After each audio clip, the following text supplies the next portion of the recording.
welcome to a new video. This is Mo from APC Master Path, and I'm quite glad to be a presenter today. In this video, we're going to be exploring how we can make the best use of the multimodal large language models, which can detect text and also query images. In this specific video, we're going to be using two of the most used multimodal large language models. The first one is MiniCPM and the other one is LLaVA, which is Large Language and Visual Assistant. The system that we're going to be building today is going to be relying on three main pillars. We're going to need Ollama, we're going to need Docker Desktop, and we're going to need Open WebUI. And then we're going to be deploying the large language models, the multimodal ones, through Open WebUI.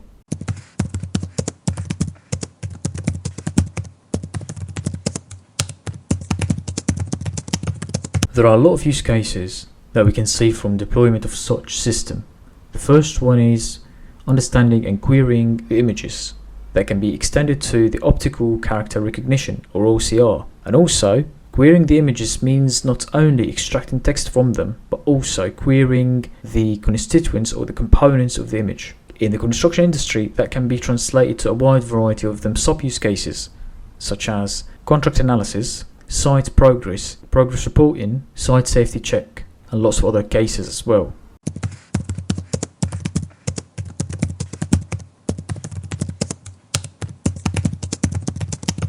The first piece of software that we're going to be using today for our system is Ollama. Ollama can be downloaded from ollama.com/download.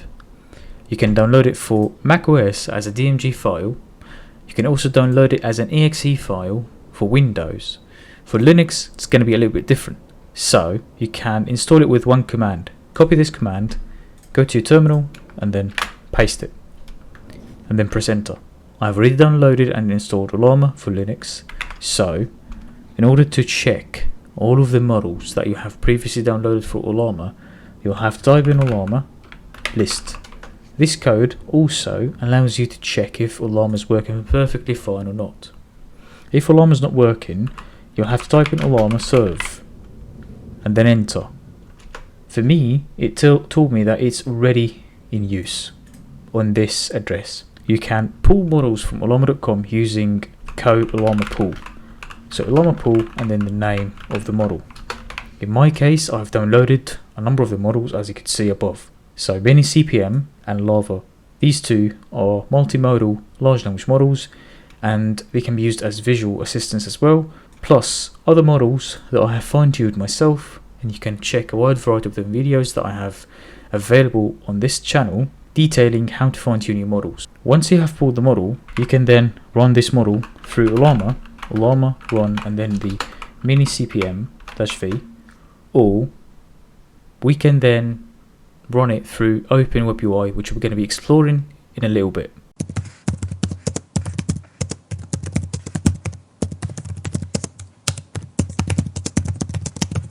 The second piece of the puzzle is Docker Desktop. You can go to docker.com/products/docker-desktop, and then you can download Docker for macOS and Windows with a Windows on ARM or the x86. For Windows and Mac, it's going to be straightforward. You just have to follow through the installation procedures. For Linux, it's going to be a little bit different. So if you click on download for Linux, you're going to be greeted with this web page. So there are two bits and pieces that need to be installed for Docker Desktop on Linux. The first one is the Docker engine, and the second one is the Docker Desktop, in this exact order. So if you go to the left, press on Docker engine, and then press on install, and then press on Ubuntu, and then if you scroll down, you will need to set up Docker's apt repository, so you can copy this lines of code, and then open your terminal, and then paste them, and then press enter. It's going to take a little while to download and install the engine, and then having done this step, you have to install the latest version of these Docker packages using the same exact methodology. Copy these lines of code, go to a terminal, and then paste them, and then press enter. It's going to take a little while, and then you can verify if you have downloaded and installed the Docker engine correctly by copying and pasting this line of code to create an image called Hello World, again in here in the terminal. Once you've finished installing the engine, it's now time to go and install the actual Docker Desktop. So go to the top, click on Docker Desktop, and then click on Install, and then go to Linux. Having clicked, you can choose your own distribution. In my case, it's Ubuntu. So I'm going to be clicking on Ubuntu, and then it's going to tell me how to install it. So we have already done the Docker packages through the apt repository. So we have finished step number 1. Step number 2 is download the latest Debian package. So if you click on that one, it's going to download the Debian package of your own choice, which is, in our case, it's AMD64. So docker-desktop-amd64.debian. You can save it anywhere you want, and then it's going to download for a little while. And then you can finally install Docker Desktop by copying and pasting these 2 lines of code, and make sure you change the architecture here to AMD64 if you're using an x86 processor, and if else, then you have to change the architecture. Once you have done that, you should be receiving this line of error, as you could see here. And that's all about it for Docker Desktop. You can then run Docker Desktop through going to the show applications, and then you'll find it here. The way I do it is a little bit different. So I use my terminal for Docker and use the Docker engine directly. In my case, I give it root rights. So in order to understand what images I do possess, I type in sudo docker ps-a. Then it's going to prompt me for the password. And then these 2 images are the ones that I do possess at the time being. You can start images and disable them using sudo docker start, and then the name of the image to start it, and also stop if you want to stop this image. You can also understand what images you do possess using sudo docker images. And here are the 3 images that I do possess in here. So these up top are the containers, and these are the images. So the images, they are assigned to containers, and then I'm using the code inside these containers.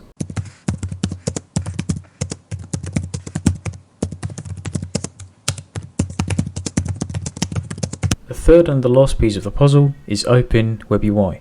Open WebUI, in simplistic terms, it provides you with a front end that resembles ChatGPT, and you can use whatever model you would like, and it's going to enable you to write in the prompt that you want, and then it's going to give you an answer. You can just ask normal questions, you can also query PDFs, you can also query images, which we're going to be seeing today in this video. So in order to install Open WebUI, you have to go to github.com/open-webui/open-webui, and then you're going to be greeted with a homepage on GitHub. If you scroll down a little bit, you will find a brief description about Open WebUI, what it does, and then lots of key features, explanation, what is happening behind the scenes. And then if you scroll further down, you'll see the installation. Because we have already Ollama installed, and the only one which worked for me perfectly fine without any errors, if you scroll down till the troubleshooting section, and then the subsection which is Open WebUI server connection error. I had lots of errors in the connection between the Ollama itself and Open WebUI. So you can run this line of code, copy it here, and then go to your terminal and then paste it. And then let's view this line of code together.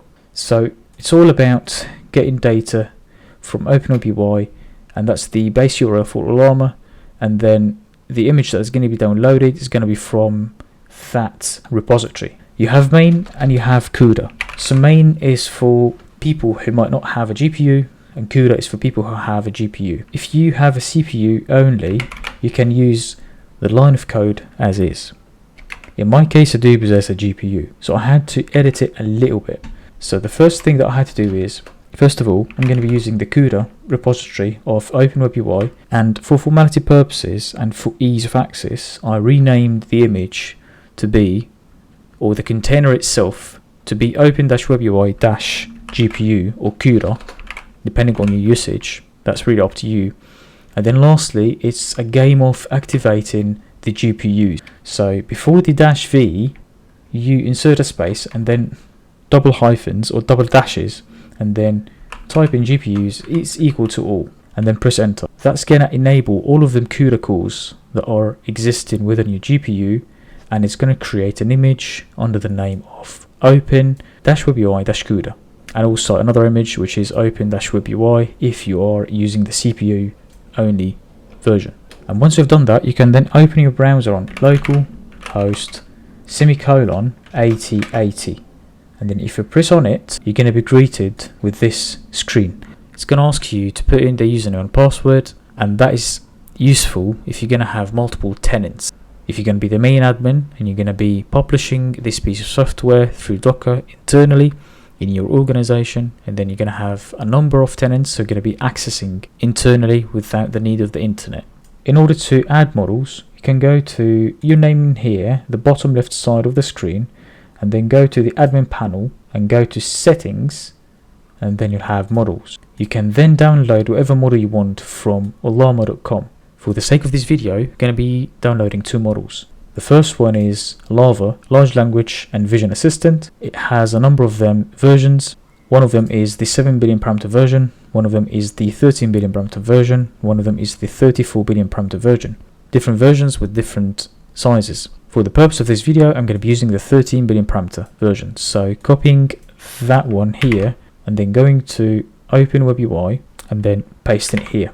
And then you'll find on the right there is download. I've already downloaded that one, so I don't need to download it twice. Another model is MiniCPM, which is quite exciting in the realm of vision language models or vision models that can understand the language and can do multiple bits and pieces. So it's a multimodal large language model. It has been trained using Quinn, which is developed I think by Alibaba, and Siglip. So in order to download this one, we follow the same procedures. They have only the 8 billion parameter model.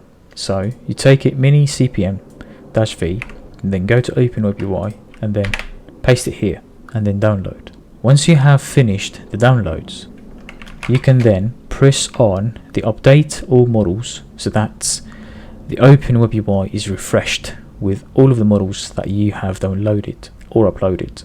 One of the perks of Open WebUI is that you can upload your own fine-tuned models or models of choice. So if you go down here to the experimental, you can upload your own GGUF models. And as you can see here, from the library of models that I do possess, I've already fine-tuned a large number of them models and compressed them into GGUF format and then uploaded them for further usage.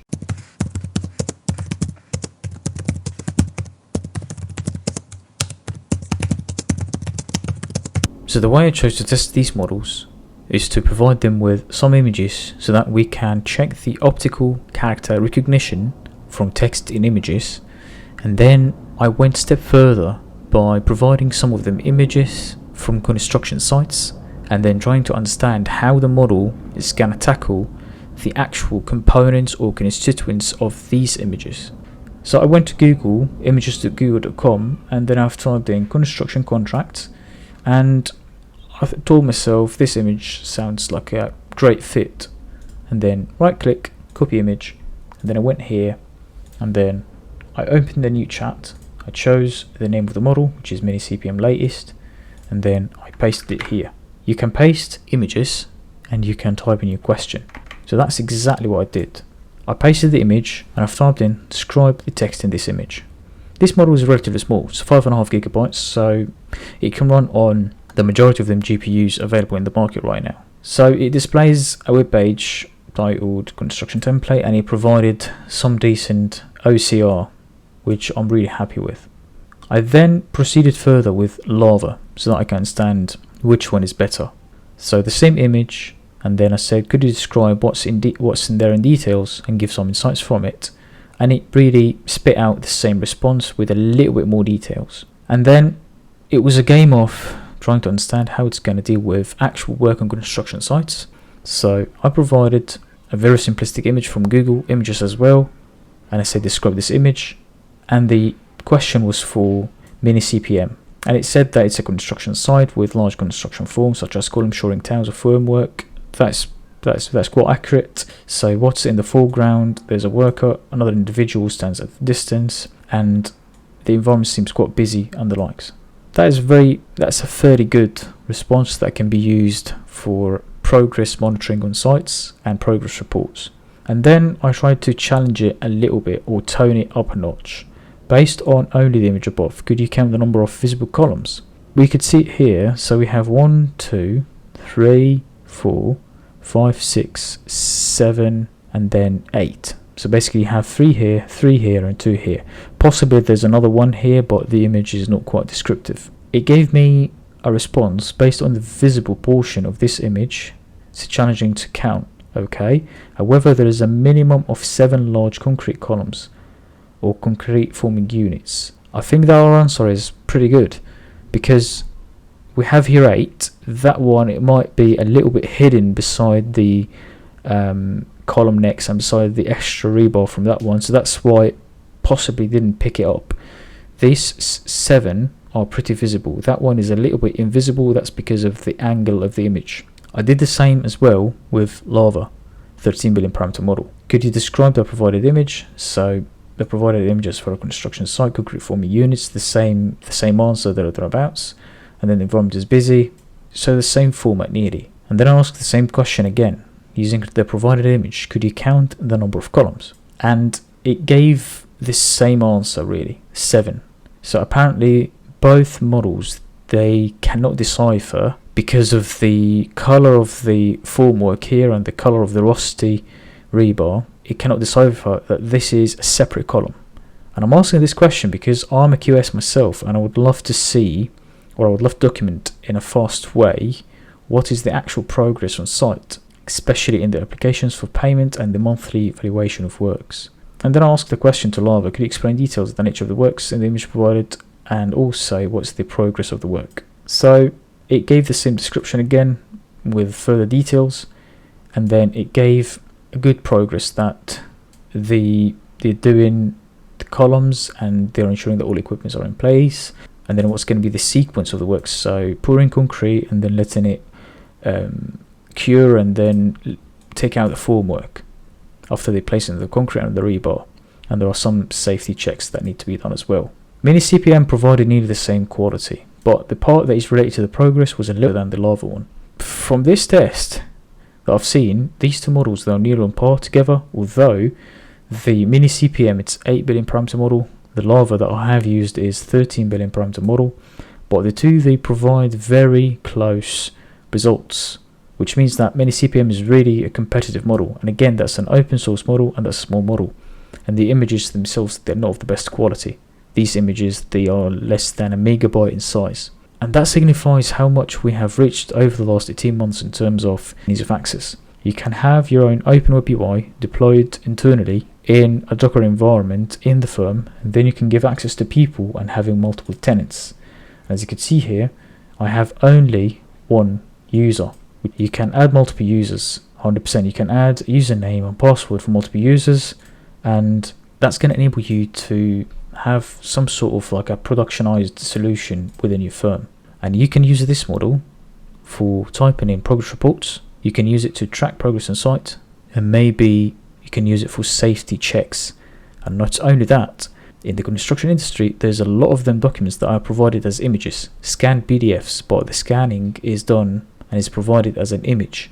So you can use the OCR capacity of these models, which is free of charge, if in comparison to the other highly paid PDF editors, to extract these texts from them. And not only that, you can also produce some sort of analysis on the extracted text, highlighting the key gaps and the potential areas of improvement. Open WebUI allows you to have multiple models deployed at the same time.